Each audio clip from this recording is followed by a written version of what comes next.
This is How Africa Was Carved, Episode 7. European powers did not conquer Africa with armies first. They conquered it with influence. Long before borders were drawn, Europeans learned something crucial. Africa was not one united political entity. It was a continent of kingdoms, empires, city-states, and alliances, each with its own interests, rivals, and histories. And Europeans learned how to exploit that. When traders arrived, they did not stay neutral. They listened. They observed local conflicts. They learned who rivaled whom and why. Then they chose sides. European merchants began offering weapons to one group and withholding them from another. They promised protection to some rulers while quietly undermining others. They exaggerated threats. They spread rumors. They framed themselves as allies in wars that had nothing to do with them.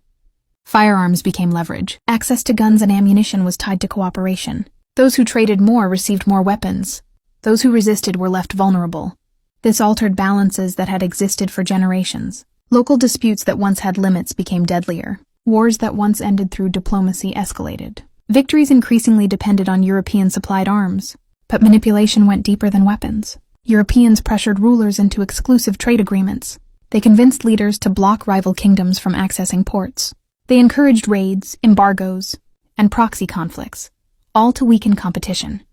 In some cases, Europeans supported unstable rulers because they were easier to control. In others, they helped overthrow leaders who resisted European demands. And when violence followed, Europeans framed it as African chaos. They presented themselves as neutral traders surrounded by disorder, even when they had helped create it. This strategy served two purposes. First, it increased European dependence. African leaders began relying on European goods to maintain power. Second, it created justification. As conflicts intensified, Europeans would later claim, Africa needs stability. Africa needs order. Africa cannot govern itself. But the instability was not natural. It was engineered.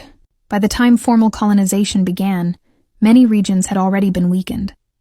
Not by European armies, but by European influence operating quietly through African rivalries. Divide first, then rule later, and the groundwork was already laid.